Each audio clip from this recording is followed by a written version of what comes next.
Welcome to another episode of the Caribbean Edge Kids. It's November 1st, and we are so happy to have the kids here with us. Did anyone do anything at home for Halloween? You did? Okay, so we have some Halloween participants. My name is Dawn Wilson, Auntie Dawn on the Caribbean Edge. We have Kenneth joining us as well. We have Hope joining us, Jason joining us, and Auntie Sophie is on the set as well to share with us some cultural stories during stories time. So welcome everyone if you're tuning in right now. I know Hope has a beautiful name, Miracle Hope. How are you, Miracle Hope?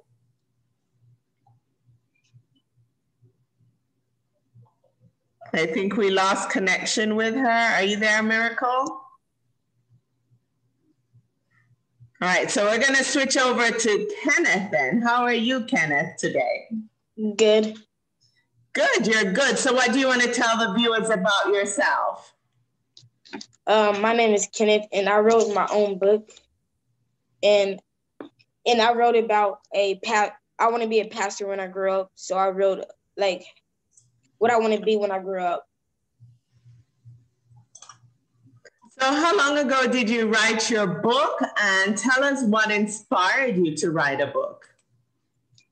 Well, I wrote this book like in 2018, and what inspired me to write my book was my mom was like, she have a book, she writes books, so I wanted to try to write my own page, and yeah. So I just did that. That's very inspirational. And tell us how, I know you want to be an actor as well. So tell us how your acting career is going. Why did you decide to become an actor? I'm in one movie called Love and Drugs, and my other movie's coming up, and I'm about to be the main character in it. And how I started want to be an actress was I had a dream, and I had a dream that I was like being in movies and stuff, and I thought God wanted me to be an actress. Whoa, very good. So God came to you in a dream and you're following what he told you to do. Awesome. Thank you for that. And I had the opportunity to see a little video that you did. So welcome to the Caribbean Edge Kids. We're going to share your videos as you send them to us. And tell us about the book you want to read for us today, and start reading. So I'm reading There Is a Beautiful World Out There by Nancy Wilson. Okay. There's the mean-looking dog and pumpkin, the booming thunderstorms. There's a roller coaster. There's a scary stories in the newspaper. There's a lot to be scared of, like getting in front of a whole bunch of people. And spiders and other creepy crawly things. There's are clowns and spooky shadows in your room. And people who look different from you. All these scary stuff can make you want to hide under your covers and never come out. But after a while, hiding under your covers can get pretty boring. Maybe that scary dog only looks mean. If you hide under your covers, you won't see rainbow after the storm. And you might never enjoy the trail on the ride. If you hide under your covers, you'll miss your mother saying everything is going to be all right. And you might never know how great you sound singing a solo. If you hide under your covers, you might not see all the interesting things in your backyard. You'll miss laughing out loud, and you won't see the stars come out. And just think all of the new friends you'll never meet. There's a lot to be scared of, but there's even more to look forward to. So throw off the covers. There's a big, beautiful world out there just waiting for you. The end.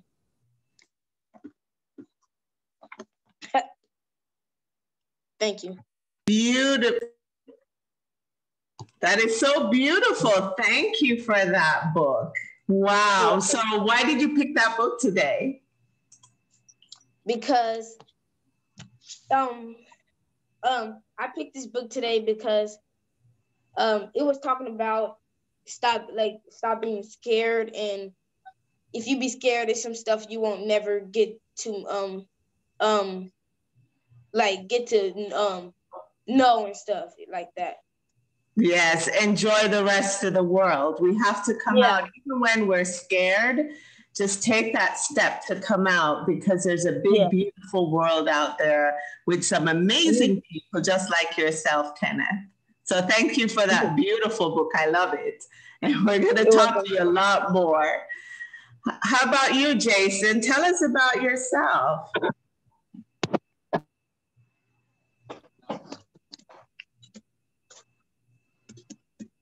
My name is Jason, and I am 8 years old. And my favorite subject in school is reading. Reading, thank you. And I know your mom is from Jamaica and your dad is from Trinidad. So you have a Caribbean background, right? Yes. Okay, so what book are you reading for us today? I will be reading Rudolph the Red-Nosed Reindeer. Okay, let's see your book. Thank you. Just in time for the holidays. Retold by Thea Feldman, illustrated by Erwin Madrid.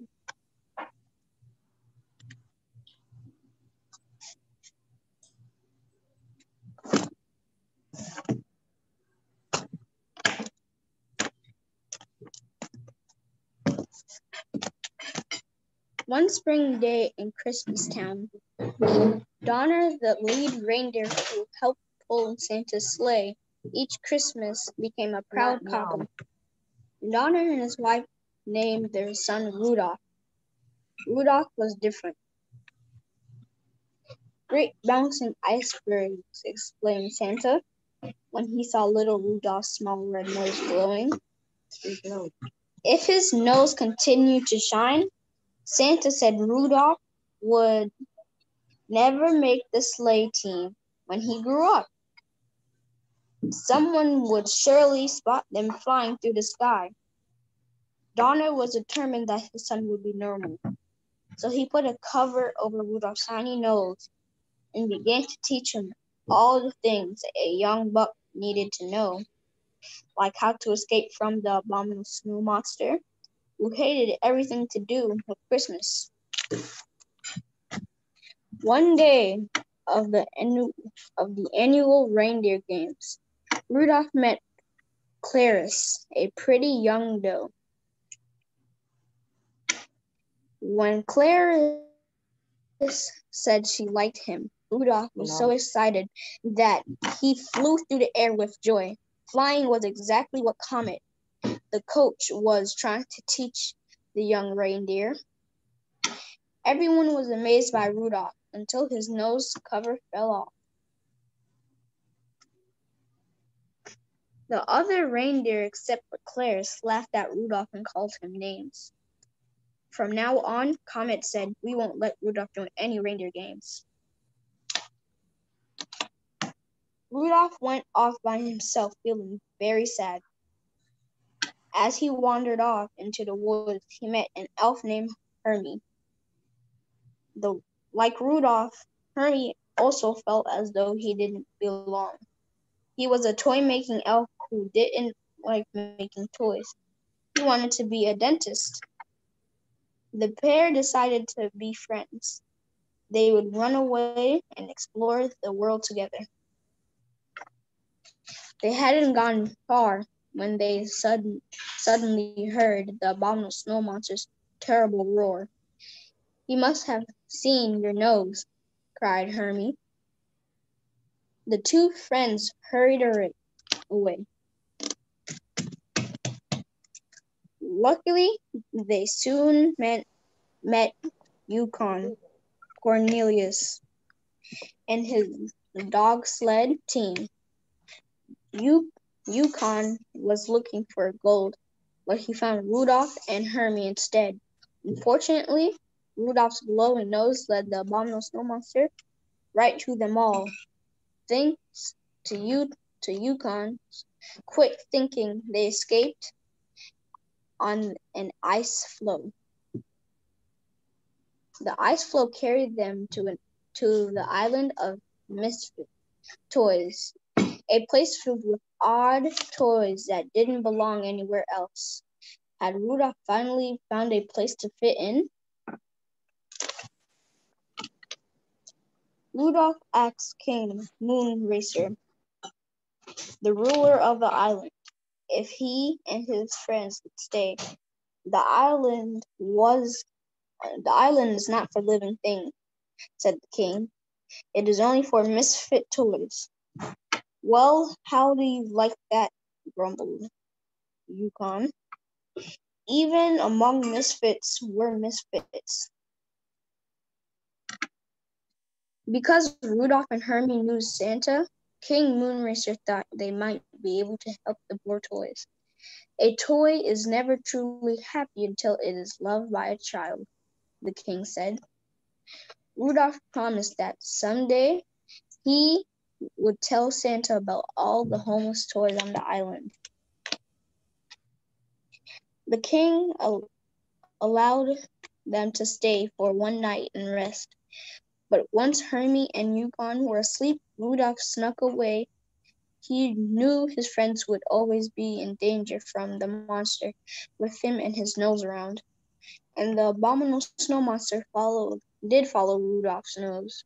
He chased him all over the land.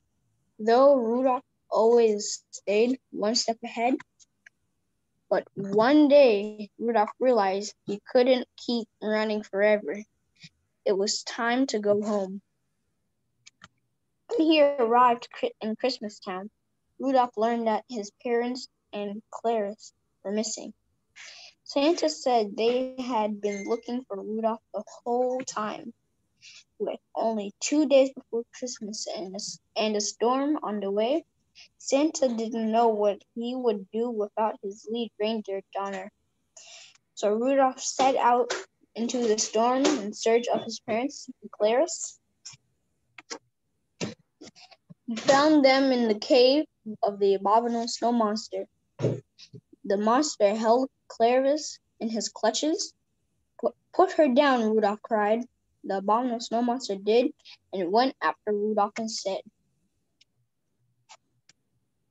Yukon and Hermie, who had also been searching for Rudolph, arrived at the cave just in time. They lured the monster outside and bonked him on the head with a big rock. Then Hermie removed all the monster's teeth. Hermie finally got to be the dentist. The misfits had saved the day. Rudolph and his friends and family returned to Christmastown. When the others heard the story, they realized that those who are different are important too. Everyone had a special purpose, even the toothless, gentler abominable snowman, who just happened to be the perfect size to place a star on top of the Christmas tree. The next day was Christmas Eve, but the weather was still so bad that Santa did not think he could fly his sleigh safely. Christmas was going to be canceled for the first time ever. Then Santa realized there might be a way through the storm after all. "Rudolph," he exclaimed, "you and that wonderful nose of yours. That nose can cut through the murky storm. Rudolph, with your nose so bright, won't you guide my sleigh tonight? It will be an honor, sir, Rudolph replied.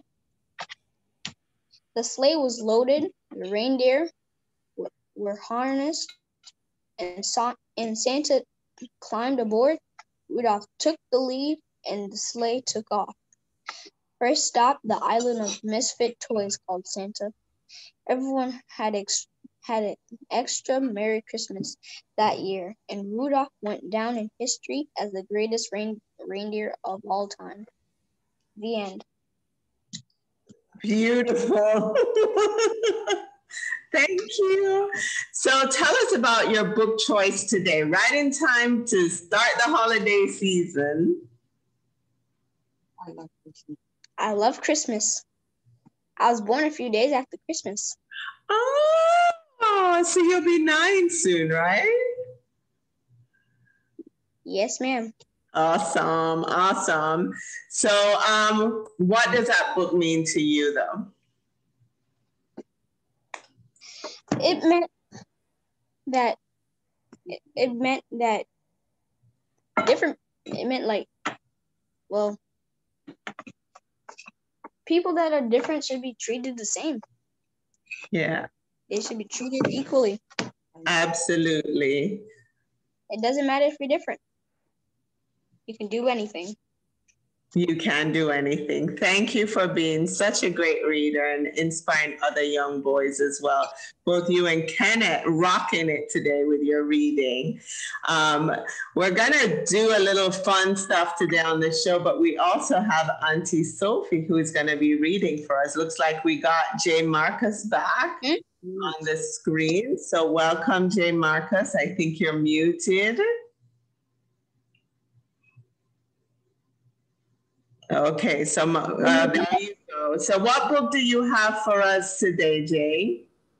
The Giving Tree. The Giving Tree. Go ahead. You have to set it down, Paul.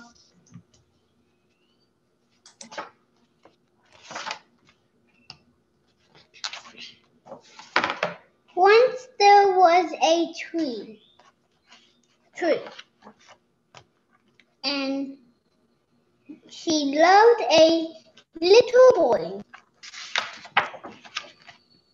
And every day the boy would come. And he would gather her leaves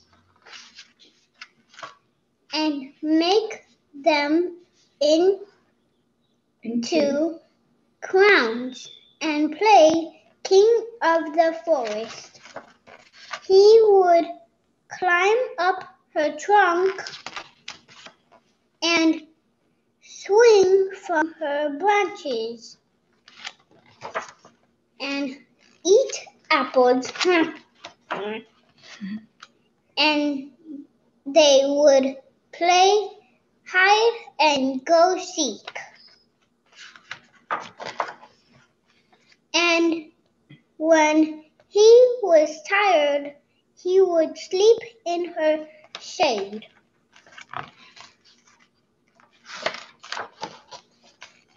And the boy loved the tree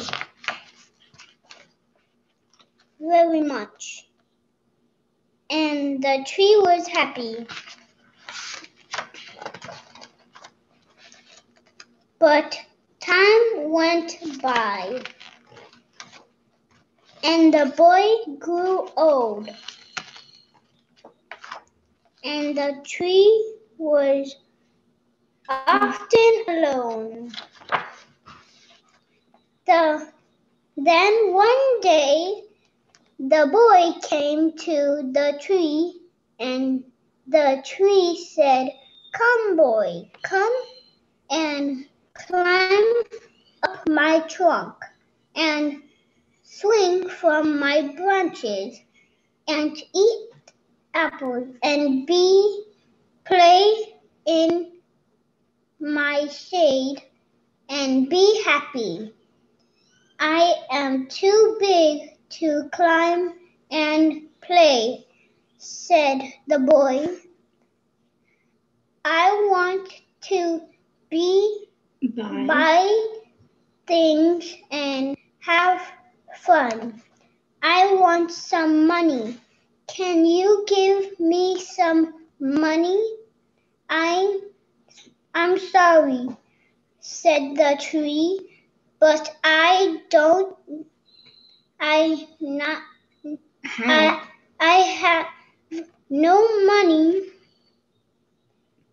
I have only leaves and apples. Take my apples, boy, and sell them in the city. Then you will have money and you will be happy.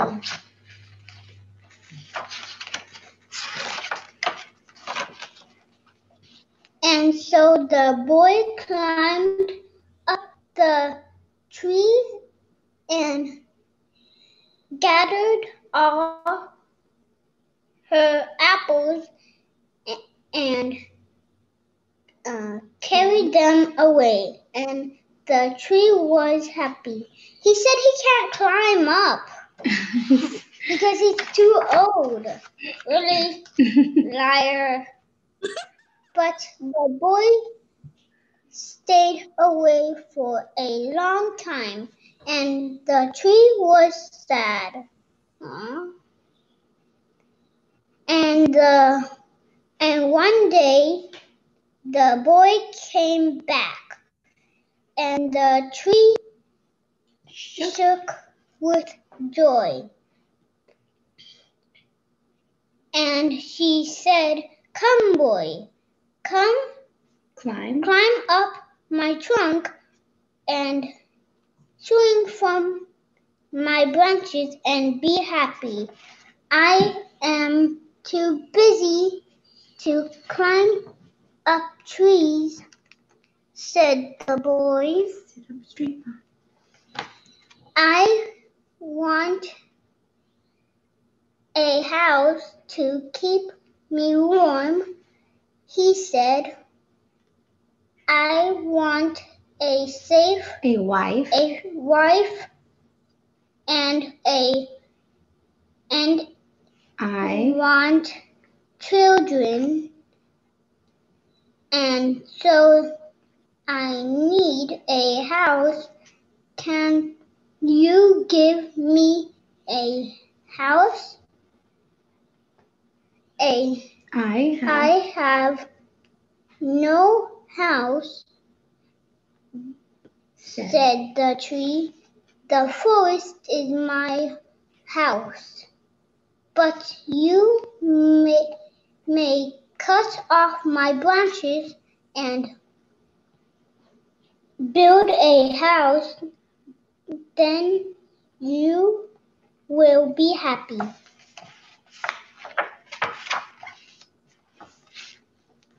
And so the boy cut off her branches and carried them away to build a house. And the tree was happy. And look at the tree. It's without any branches. We see it. But the boy stayed away for a long time, and when he came back, the tree was so happy he can hardly speak. "Come, boy," he whispered. "Come and play, and I am too old and sad to play," said the boy. "I want a boat that will take me far away from here. can you give me a boat? Cut down my trunk and make a boat, said the tree. Then you can sail away and be happy. And so the boy cut down the trunk and made a boat and sailed away. And the tree was happy, but not really. And a long time after the boy came back again, and I am sorry, boy, said the tree, but I have nothing left to give you. My apples are gone. My teeth are too weak for apples, said the boy.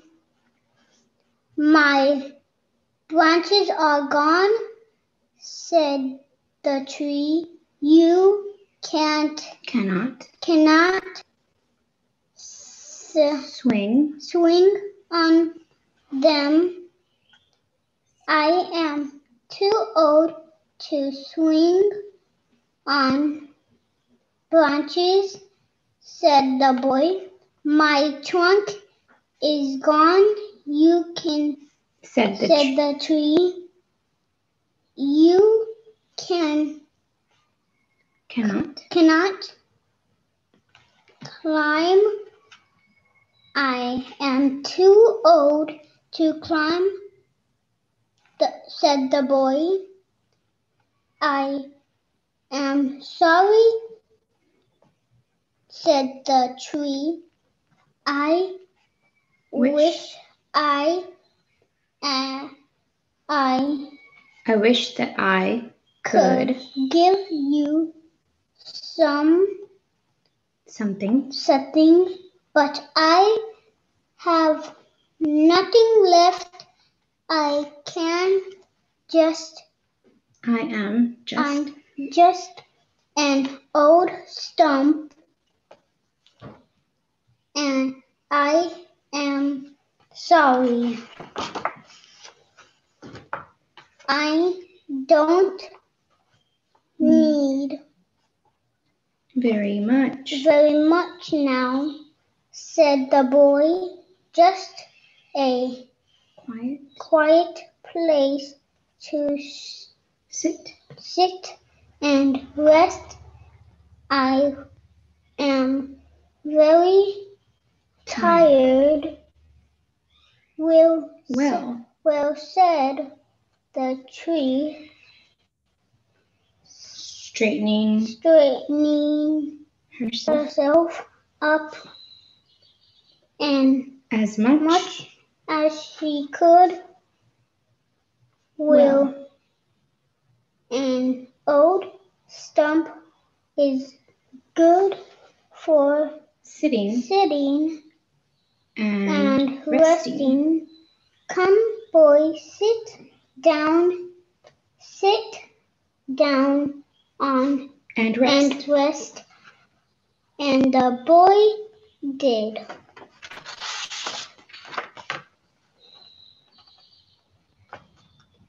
And the tree was happy.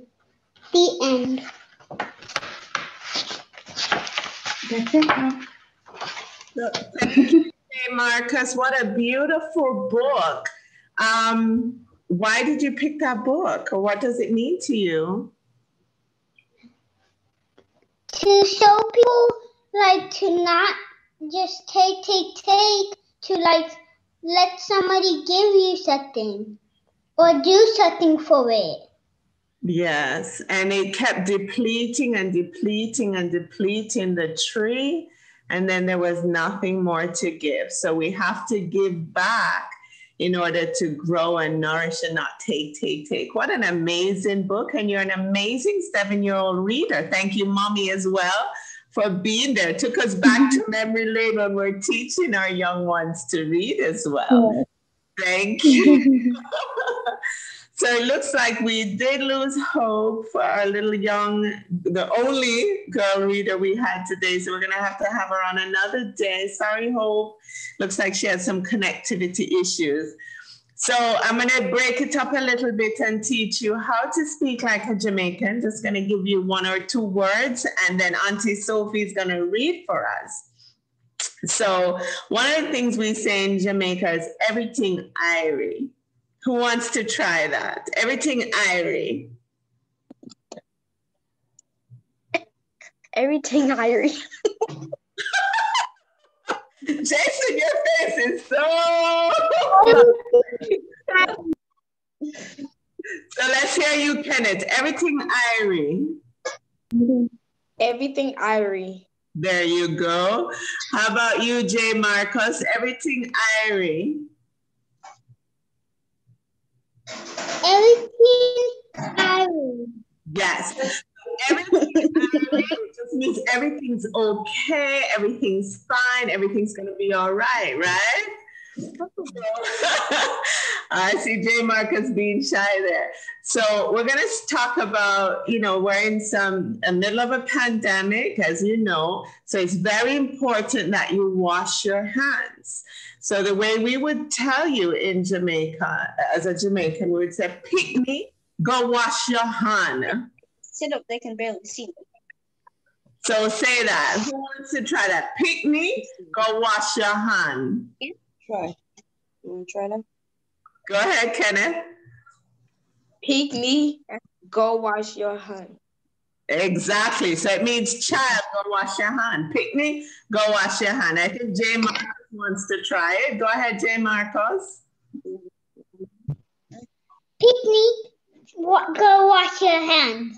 That's right. Picnic, go wash your hand. How about you, Jason? Say. Go wash your hand. No, picnic. What? Picnic, go wash your hand. Picnic, go wash your hand.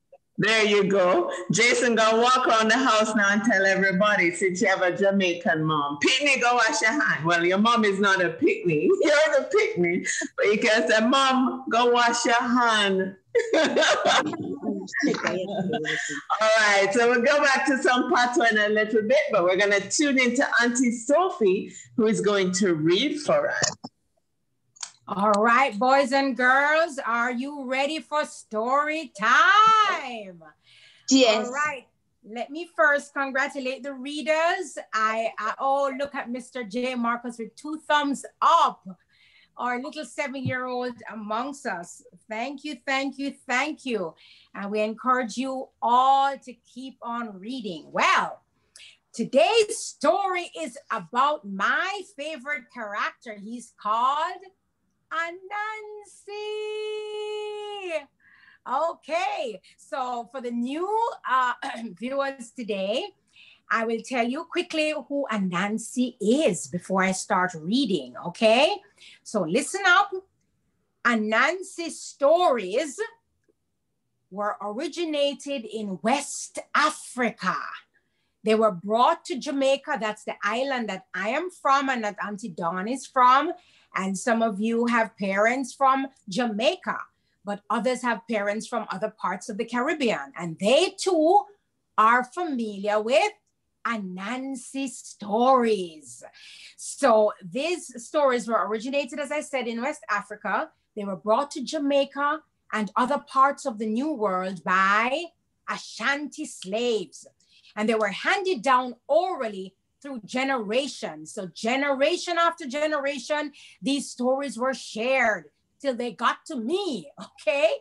Anansi exists as a spider or a man or a combination of 2. So this is really a mythical creature, right? we're going to learn some more about Anansi. Anansi is not a goody two-shoe hero. He's not as kind as most of us boys and girls would want our friends to be, right? But he is a trickster. You know what a trickster is? He's a greedy, lazy, cunning and smart person, right? Anansi loves a joke. And when he's not sleeping, he's always up to something. So let's find out what Anansi is up to today. Are we ready to find out? So Anansi's stories. Now, at the end of my story, instead of saying the end, I am going to say Jack Mandora, me not choose none, which means the story is told to you as I got it. I made no additions, or it's not of my own doing. So that is declaring Jack Mandora, me not choose none. That is how we say the end for our Anansi stories, okay? So let's start. Anansi and the Yam Hills. Once in a before time, there lived an old woman who had magical powers. Her name was Five. She was also so evil that some people called her a witch. Five hated her name. No one knows why her parents named her the number 5. When she was a child, other children would make fun of her name. Sometimes when she was within earshot, they would look out the corner of their eyes and giggle as they said, "Give me a 5." They would slap their hands with a quick handshake and burst out laughing. This taunting always made 5 angry. When she grew up, 5 decided to put an end to the name calling. So she created a weird spell. We know about spells, right? Because now Halloween just happened, right? Anyone who says 5 will drop dead, she said. Then she changed her mind. From this day on, anyone who says 5 will disappear. The spell immediately caused a problem in the country. No one could say that number again without disappearing. Children could no longer recite their 5 times tables. People had to drop the word 5 from their vocabulary. In 5's village, the unlucky number was no longer 13. Once a customer asked a merchant, "How much is that blue t-shirt?" "The shirt is $5. Suddenly there was a loud swoosh. Before the merchant could finish the sentence, he disappeared right in front of the dumbfounded customer's eyes. Now a crafty spider named Anansi lived in 5's village. He had heard about the witch's spell. Times were very hard. Anansi was not a farmer and he had no food at all to eat. His wife and children were starving.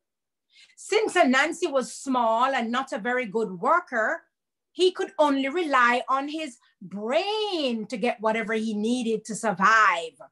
He said to himself, "Things are tough, boy. I must make this witch's spell work for me." Anansi went to the road that led to the village's marketplace.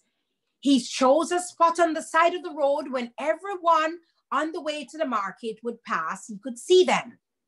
There, near a large guangu tree, he decided to pile up 5 mounds of the rich brown soil. These mounds he called Yam Hills. In the top of each Yam Hill, he planted an African yellow yam. Then he drove a stake next to the yam on which its vine could grow. Anansi carefully watered the yams until each one began to sprout. Anansi went to the road that led to the village's marketplace. He chose a spot on the side of the road where everyone on the way to the market would have to pass. There, near a large guango tree, he decided to pile up 5 mounds of rich soil. So then, after he did all of that, Anansi made a web like a hammock in the guango tree and patiently waited for someone to come by. Early one morning, after each yam shoot had poked his head out of the mound, Anansi sat down next to his yam hills. Soon, Brother Dog came by on his way to the market. Dog balanced a bankrupt basket of sweet-smelling fruits on his head as he walked down the road. "Good morning, Brother Dog," said Anansi in a sugary voice. "I know that you're busy and I feel so stupid. I am not an educated man like you. Would you help me to count how many yam hills that I have planted here?" Anansi asked.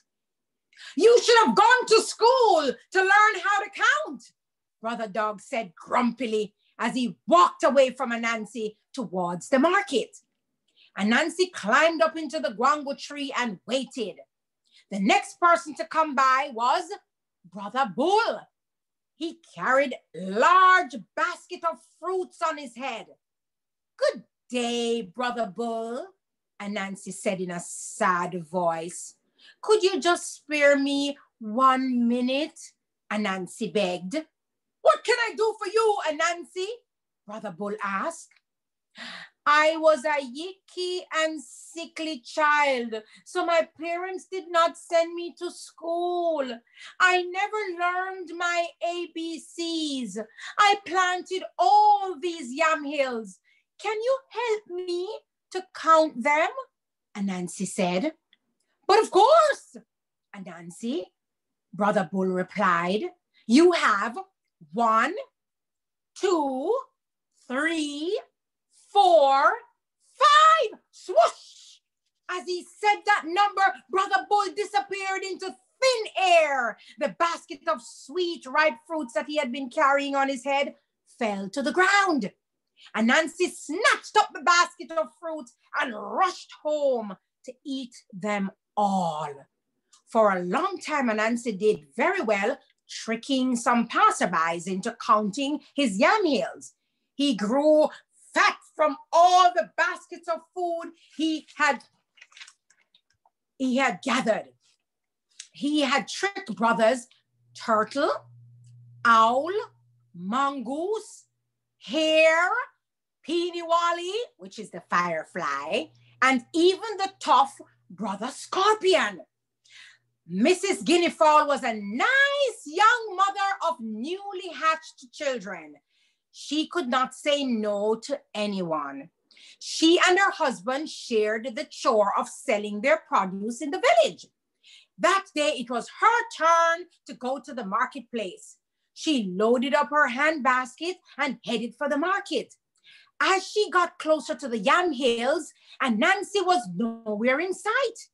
Just as she was about to pass Yam Hill, number 4, Anansi the spider lowered himself down from his perch in the guango tree. He called out in his sugary voice, "Good morning, Mrs. Guinea Fowl. Could you help me with a problem?" "Of course, Anansi," the polite Mrs. Guinea Fowl said. "I have these yam hills here, and I don't know how to count. Would you help me, please?" Anansi begged Mrs. Guinea Fowl, who had seen Anansi trick Brother Scorpion. Walked over to the last yam hill and climbed up on top of it. She said, "You have 1, 2, 3, 4, and the one I'm standing on." "What? What are you doing? That is not the way you count!" Anansi shouted angrily. "What do you mean, Anansi?" Mrs. Guinea Fowl said. "I don't know of any number called the one I'm standing on." "Start again," Anansi ordered. Mrs. Guinea Fowl began again. "You have 1, 2, 3, 4, and the one I'm standing on." That is not what you're supposed to say. And Nancy shouted even more angrily. Well, if you are so smart, what am I supposed to say? Mrs. Guinea Fowl asked. And Nancy shouted, you are supposed to say 1, 2, 3, 4, 5. Oops! Suddenly, Nancy disappeared, leaving Mrs. Guinea Fowl with all the loot that he had gotten from tricking his victims earlier. And that is how Nancy's trick backfired. Jack Bandora, me no choose none. The end. So the Jamaican moral of the story is greedy choke puppy, or a greedy puppy will soon choke. So have you ever seen a puppy eating so fast and so much that it is almost certain that he sometimes choke? So that is what happened to Anansi. His trick backfired because he was greedy. All right. So how did you like the story? JayMarcus has 2 thumbs up and Jason has a thumb up too. Thank you so much. Back to you, Auntie Dawn. Thank you, Auntie Sophie. Always taking us back down memory lane for those of us that grew up in Jamaica, and we want to share a rich culture and heritage with the rest of the world, along with your reading skills as well, our young readers today. So we want to test your Patwa again, okay? So you can take yourself off mute. We're gonna say, I know we said wash on a hand. So now we're gonna say stay home. Stay home. It's important to stay home, but obviously, like one of your stories says, there are times when you got to go out, so you your mask and everything else. So we're gonna say tan ayoyad. Tan ayoyad. Kenneth, tan ayoyad. Tan ayoyad. Tan ayoyad. Tan ayoyad. Tanayayad. Yes. It's hard. Tanayayad, man. How about you, Jason? Tanayayad. Tanayayad. Tanayayad. Tanayayad. There we go. How about you, Marcus? Repeat it for him. Tanayayad. I think we're losing JayMarcus. Can you hear us, JayMarcus? I don't think we're hearing him. So Tanayayad, man, it means stay home. Where it's Tanayayad. So you call you and say, hey, come out and play. Say, no, man, me have to tana me yard. Hey, you're going to take a trip to Jamaica soon, right? As soon as this pandemic is over. So you have to learn. So when you first get to Jamaica, you would say to greetings. See, that's an easy one. Greetings. Right? Greetings. Greetings. If you want to say what's going on, what's happening, wagwan. Greetings. Greetings, wagwan. Greetings, wagwan. Exactly. Greetings, wagwan. There you go. JayMarcus, you have your hand up. It's because I was born in there, and my dad was also born there. In Jamaica? Yes. Okay, so do you know how to say greetings, wagwan? No, I didn't even know that language. So we're teaching you a couple Jamaican words. So Dad was born in Jamaica. I didn't even noticed it.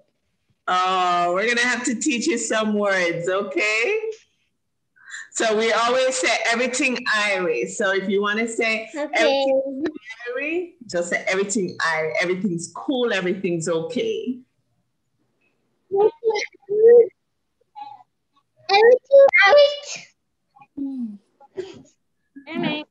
Everything Irie. Right, Kenneth? Everything Irie? Yes, you got it. Everything Irie. See, you're Jamaican now. Everything Irie. Everything cool, right? Irie. Yeah, man. Irie, man. How about you, Kenneth? Everything Irie? Everything Irie. Yeah, see? How about you, Jason? Everything Irie? Everything Irie. Absolutely. So you walk around your house and you say, Mom, everything Irie, Mom. Everything Irie. And your mom knows what you're saying. All right. So we're going to ask you to wrap up a little bit. So we're going to go to each reader today and tell the viewers, thank you. Tell them whatever you wanted them to know about you and what you'll be doing going forward. So let's start with Jason. Thank you for watching. Thank you, Jason. Everything Irie, we appreciate you coming on. How about you, JayMarcus?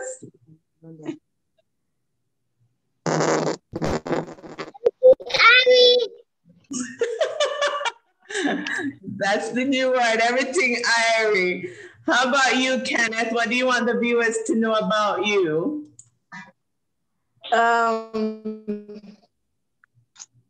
I can't think.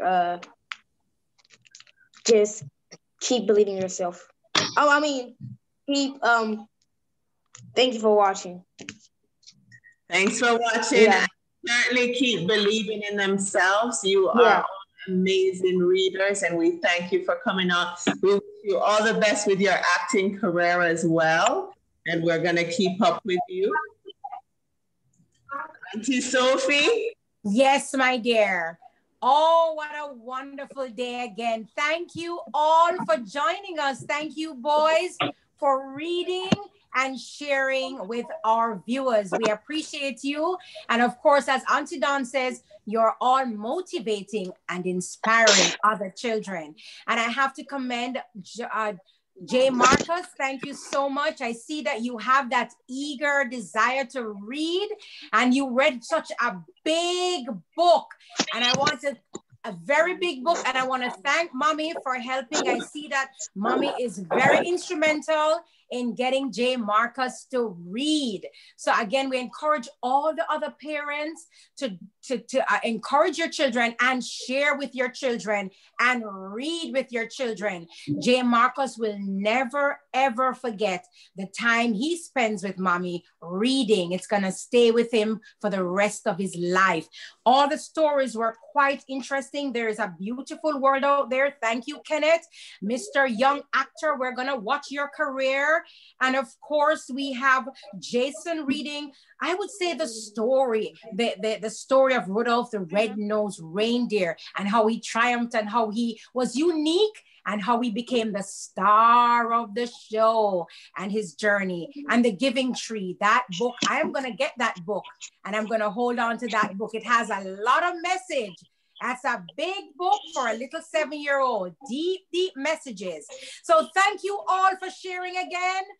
And we wish you all the very best. And in Jamaica, we say, Irie man, everything cool. Big up yourselves and walk good. Thank you, viewers, for tuning in to another episode of the Caribbean Edge. Remember, we encourage you to keep reading, encourage your young ones to keep singing, dancing, smiling, doing artwork, whatever it is. One love from the Caribbean Edge kids. Have an amazing week. Thank you. Bye, all. Bye. Bye.